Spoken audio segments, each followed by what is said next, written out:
Hi everyone, welcome back. My name is Dave, this is Wild Reads, and today is going to be a favourites from the first half of 2017. So my favourite books that I've read from the 1st of January to the 30th of June. This is not a tag video, this is just because I wasn't around on YouTube at the time to do a mid-year video.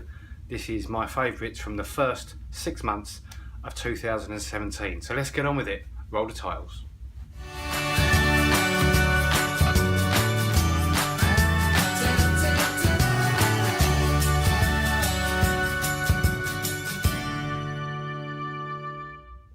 Hi everyone, welcome back. As I said on the introduction, this is a retrospective look back at the first half of 2017 and the favourite books that I read this year. So as I said before, it's not a tag video. This is just as I said, a look back on the best books that I've read so far this year. So the first one, and these are what generally I put down as 5-star reads on Goodreads. So the first brilliant book of the year, and these are in no order, they're probably in the order that I read them, so I don't prefer one over the other, but a good few of these books will probably appear in my top 10 of the year that will film at the end of the year. So the first one is When Breath Becomes Air by Kalanithi. Paul was a surgeon. And he was on the verge of completing a decade's training to be a neurosurgeon when he was diagnosed with inoperable lung cancer or terminal lung cancer. And I saw this book banded around at the start of the year. I think a couple of other booktubers got it for Christmas, and it was something that I was interested in reading. It's a fantastic book. It really is. It's a very sad book. It's very moving. And it's written by Paul, obviously.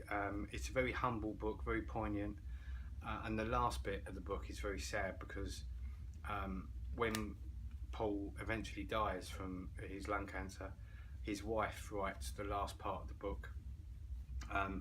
But it is a bit heartbreaking, but it's well worth it. It's a story that it's incredibly well written. It really is, and he just talks about life and regrets and what he's not going to get to do and the legacy he can leave behind, and he'd always fancied being a writer, so he wrote this, and it's fabulous, if a little sad, but life is sad. So yeah, that's definitely one of my favourites. It stayed with me all year. Fantastic book.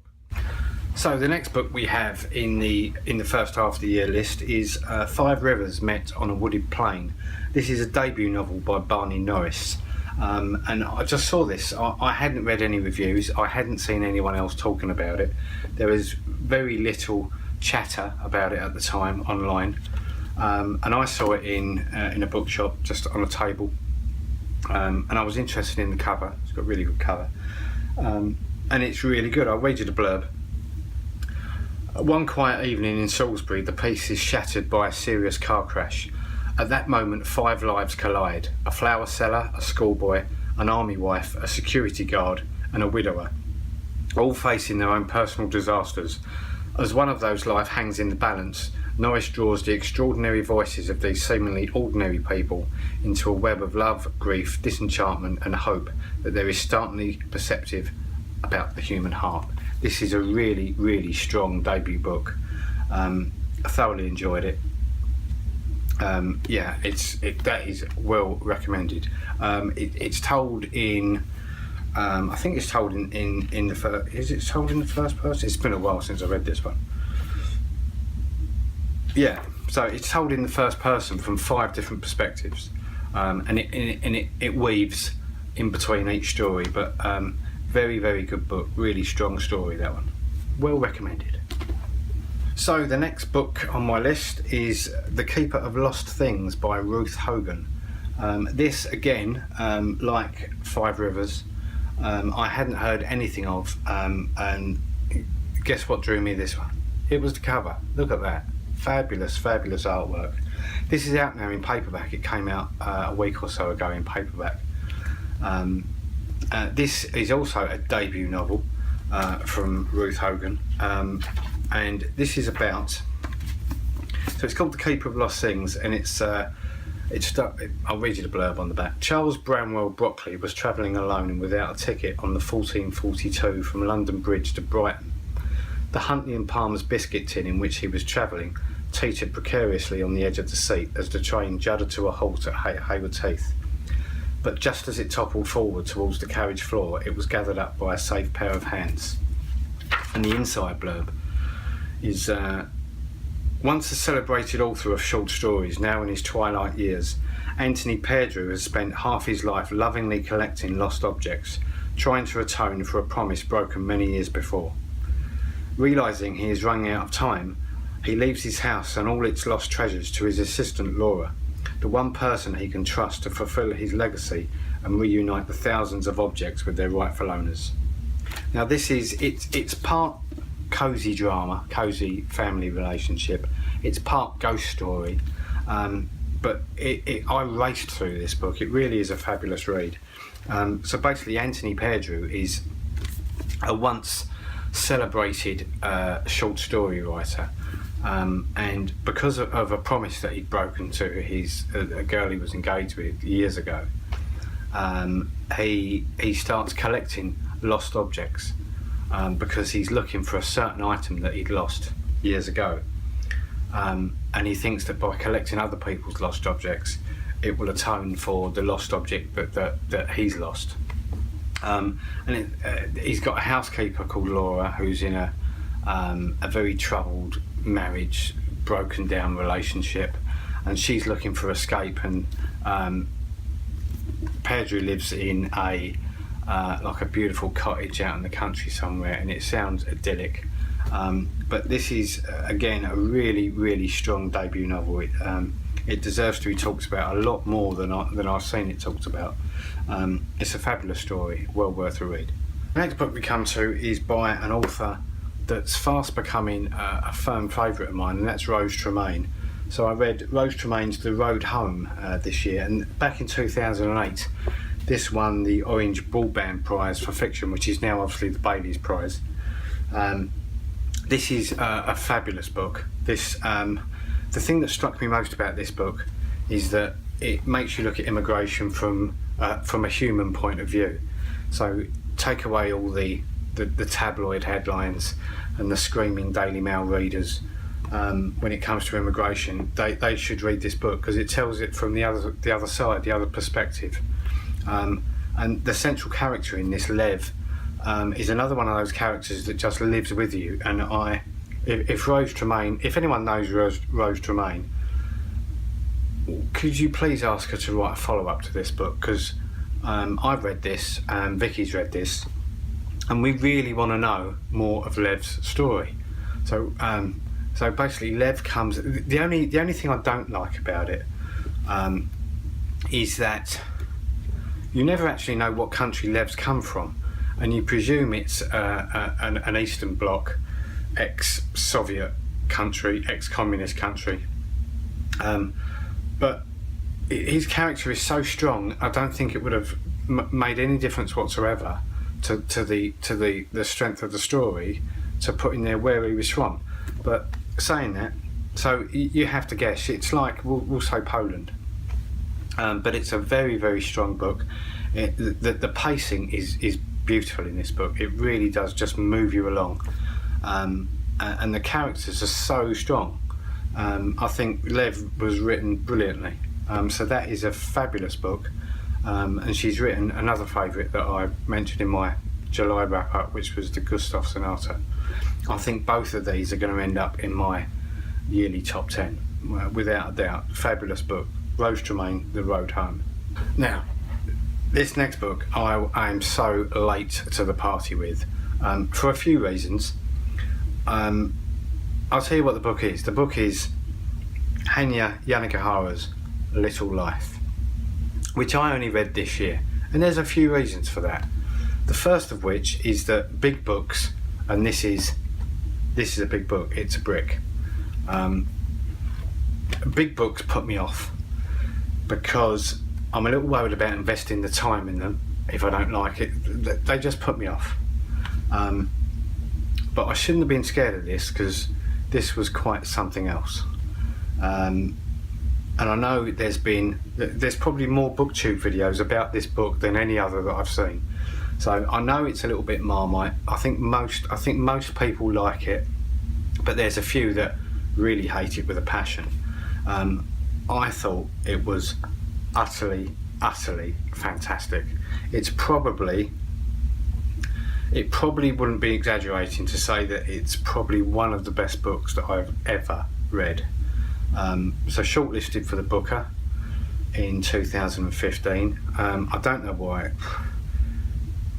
Did it take me so long to get round to reading it because of the size? Yes, probably. And I don't generally like overhyped books. I mean, there's a lot of hype around a book. I tend to shy away from it a bit until all the hype's died down, because I want to read it on my terms. I don't want to read it when everyone else is chatting about it. So I'm so glad I did, though. So glad I did. The four main characters, and I don't need to talk too much about this book because you probably all know what this book is about. But the four main characters, Jude, JB, Willem, Michael. But essentially, it's Jude's story, and it's totally heartbreaking. This book, it broke me several times. It's you go through every emotion with this book. It's a roller coaster. But at the end of it, you just think how much suffering can one person take, and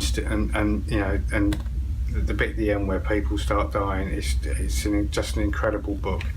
And I actually got, bearing in mind my fear of large books, I actually got to the end of this one and I wished it could just go on and on, because it was that good and I enjoyed it that much.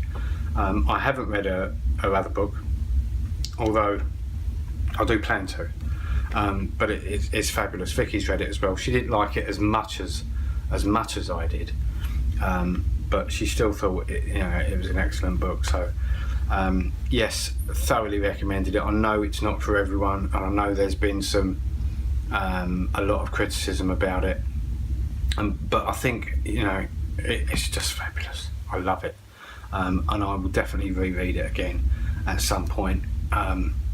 Yeah, fabulous book, absolutely brilliant. I loved it. So the next book on my list of favourites is Matt Haig's Reasons to Stay Alive. I didn't read this in a paper copy. I read it on a Kindle, which is why I'll put the cover up here somewhere. This is a non-fiction book, and this book I read to get me out of a bit of a slump. After I'd read A Little Life, I was finding it hard because the characters in A Little Life stayed with me for so long, and the story is so strong. I couldn't actually get into another work of fiction, so I needed something non-fiction to just get. I just find that works for me. If I'm a little reading slump tip, well, it works for me anyway. If you're in a bit of a slump, read a non-fiction or read a short story collection. But certainly with me, if I read some non-fiction, it tends to help me get out of that slump. So I read Reasons to Stay Alive. It's by Matt Haig, who's brilliant, and it's about his battle with anxiety and depression, and it's helped a lot of. I know a lot of people, and I've seen online a lot of people have been really helped by that book. And I believe at the moment, according to Twitter, he's writing a sequel to it as well, which hopefully will be as successful. So, Reasons to Stay Alive, brilliant book, absolutely fantastic. And the next book I've got for you is Us by David Nicholls, who's obviously not obviously, but he is the author of One Day and various other books. Now, I've got a bit of a confession to make. I was talking to you when I was explaining why I was so late coming to A Little Life, and I said I hadn't read it because of the hype. One Day was one of those books where I've seen the film, but I've never got round to reading the book. I've got copies of it. I've got 2 or 3 copies of it somewhere. I think they're on the downstairs bookshelf, but I've never got round to reading it. And we went on a little cottage reading retreat back in February, and I took this with me. and it was great company. It's a really good book, and long listed for the Booker in 2014. So I'll read you the blurb. Douglas and Connie, scientist and artist, and for more than 20 years husband and wife, until suddenly their marriage seems over. But Douglas is going to win back the love of his wife and the respect of Albie, their teenage son, by organising the holiday of a lifetime. He's booked the hotels, bought the train tickets, planned and printed the itinerary for a grand tour of the great art galleries of Europe. What could possibly go wrong? Well, in true literary style, nearly everything goes wrong. And it's just, it's very funny in places, but a really good story. And I was really impressed with David Nicholls' writing. So I do plan to read the rest of his backlist at some point. It's just added to the TBR at the moment, which is getting a little bit out of hand. Actually, I might make a video on my TBR soon because it's huge, as I'm sure yours is, and I'm sure the most of BookTube's TBR is huge. So yeah, so that's that definitely wins a place on my mid-year list. Very good book. And the next book and penultimate book on my list is again an author that I hadn't read until this year, and that's Colm Toibin. And I read Brooklyn this year. In fact, I've read 2 of his books this year. After this, I read Nora Webster, which was very good, but I didn't like it as much as Brooklyn. This is a great book, and this won the Costa Award, the Costa Novel Award in 2009.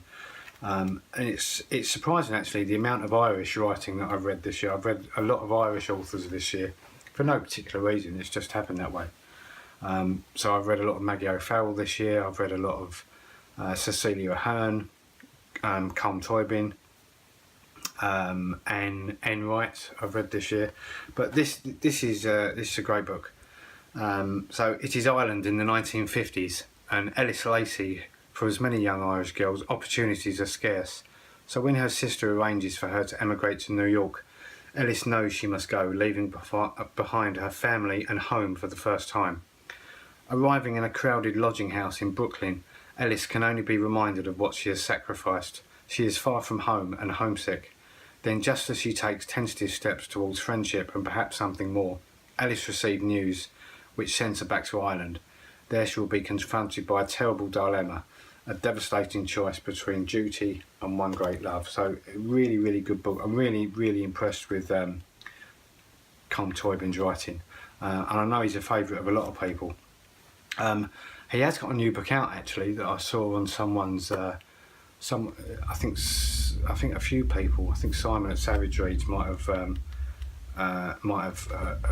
vlogged about his latest book, but his latest one is, I think it's a retelling of a Greek myth, and I tend to shy away from that kind of thing, so perhaps I won't read his latest one, but Brooklyn, and the film's great as well.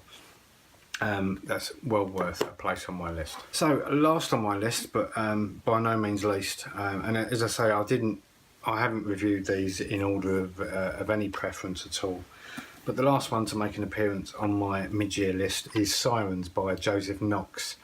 This was a debut novel again, and my list is very heavy with debut novels this year, this half of the year. I don't know why, but this is a great book, really gritty crime drama, and a new voice on the crime scene. Definitely Joseph Knox.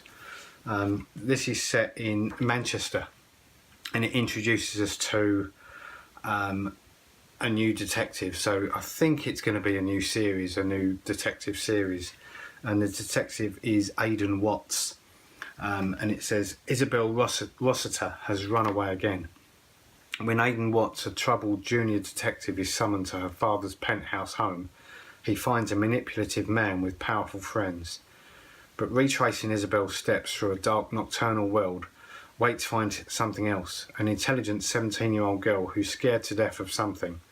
As he investigates her story and the unsolved disappearance of a young woman just like her, he realises that Isabel was right to run away. Soon, Waits, I said Watts earlier, his name is Aidan Waits. Aidan Waits is soon cut loose by his superiors, stalked by an unseen killer and dangerously attracted to the wrong woman. He's outed with his debt and he's out of time. This is a really good, pacey crime thriller. It's not, I wouldn't say it's a police procedural, it's more of a psych crime book. But it's a real page turner, this one. And I zipped through it. I think I read it in about 3 sittings. Really impressive debut, and hopefully he will be around for many years to come. So that's Sirens by Joseph Knox. Well, that was it. That was the list. They are my top books from the 1st of January to the 30th of June. It'd be interesting to see at the end of the year, and quite exciting to see how many of those books remain on the end of year list that will make up. So I think what I'll do another one of these videos at the end of December. So the best books from the 1st of July till the end of December, and then I'll do. I won't make another video, but I'll just do. I'll just announce what is my overall top 10 books of the year. I think that's the way I'm going to do it. If I change my mind, I'll be sure to let you know. A little bit of housekeeping before I leave you. Thank you to all those that have subscribed so far. It's been a lovely surprise to see how quickly the channel's growing, and I've again been getting some lovely comments, so thank you very much. Continue to comment because I love it, and continue to like and subscribe and all the usual. Thank you very much, it means a hell of a lot. Thank you. The next video I'm going to do is I need to do a book haul, because we've been out today. We've been to Rochester, and I've got another carrier bag full of books, and I've got quite a pile down here that I can't put away until I've hauled them. So yeah, I'm going to make the next video, which will be out on Wednesday. I'm going to try and upload videos on a Sunday and a Wednesday, just to keep things regular. So you think, oh, Wildreed, he's got a video coming out on the Sunday and a Wednesday, so I'll try and keep to that timetable if I can.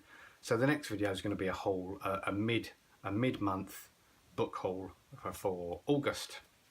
So I think that's about it. I think yeah, I think that's it. So until I see you again, look after yourselves.